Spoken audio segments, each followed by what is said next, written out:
Joining us now is Ann Coulter, New York Times bestselling author, columnist. We had to move you. You got bumped for the president on Friday, Ann, but we're making room for you today. Good to talk to you. Well, I particularly good to talk to you too, Larry.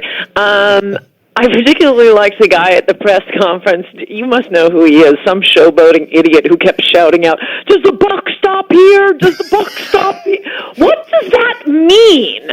I mean, we're being told 24/7, "Ooh, it's an all-new virus. We've never seen this before. All new. All."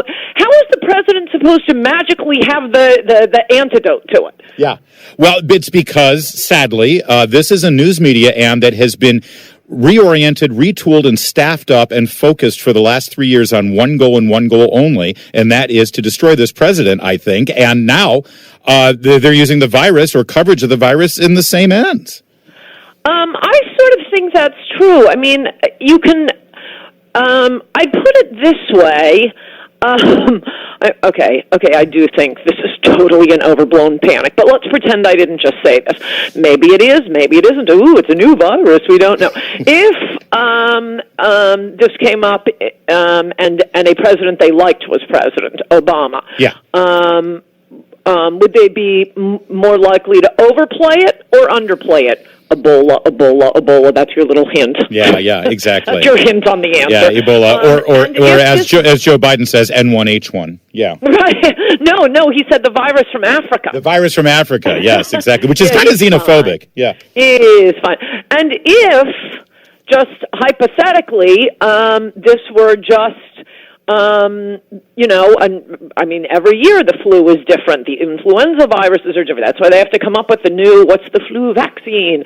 2017 to 18 flu season. What, it killed almost like 200,000 Americans? Seriously, it was like 167,000, I think. Over that many, yeah. Does anybody remember that one? Yeah. No, Obama was president. Now, if this were no worse than, say, a bad flu season, would the press be more likely to overplay it or underplay it if they thought they could blame Trump? Well, whatever you think of this virus, even if you think we're not taking enough measures, the answer to that is clearly yes. Yeah. You throw in the fact that it's something new, that people like to sit home for 2 weeks watching Netflix. I mean, it seems to me what you want to do in a situation, I don't care that it's brand new, we know a little bit about it, is go pedal to the metal, protecting the nursing homes, the old people, the people with diseases, and not have perfectly healthy people staying home. I was supposed to be skiing this week, but because of this panic, I didn't bother canceling this hit with you today, and it wasn't even the airlines that shut down. The ski resorts shut down. I mean, you're basically in hazmat suits. Yeah. On a clean mountain air. You're all 10 yards away from one another, so you don't bump it. No, we have to shut them down. What? Because some Australians arrive in Aspen and they have the coronavirus. So, it must be the ski resort. Everything is out of an abundance of caution, Ann Coulter. That's sort of the catchphrase now for every decision that's being made. Well, I agree with that on a lot of things. In fact, I would remind liberals of that when we're deciding when does life begin in the discussion of abortion, but they don't really take the position there. Yeah, out of an abundance of caution, maybe we should do it, from conception, or at least the heartbeat, let's say. Yeah.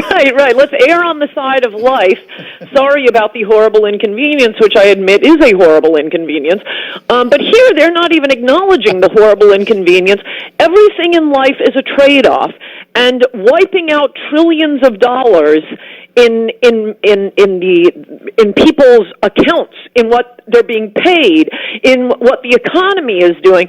I mean, I suppose we should be hopeful, because this isn't something like the government forcing banks to give gigantic loans to welfare recipients, which caused the last crash, and banks, by the way, eagerly going along with it. Yeah. Thank you, Wall Street. This is something that has nothing to do with economic fundamentals. Right. So we ought to be able to bounce back, but I'm way more worried about what's happening to the economy. Did you just see the line on Drudge today? There was a headline that people in nursing homes are more worried about their retirement accounts than getting coronavirus. Understandable. they've been around. They've seen a lot. I'm with them. Yeah.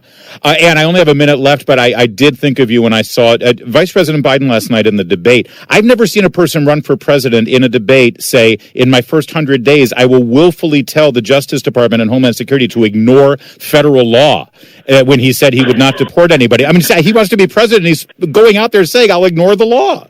Both of them saying that? No, I don't know if you saw on Twitter. I was, and when he said he wants to end all drilling on federal lands, all fracking. I was thinking we need, they have those news crawls on election night of, Florida goes to Trump. Right. During the debate, in real time, we ought to have that crawl for which state they just lost.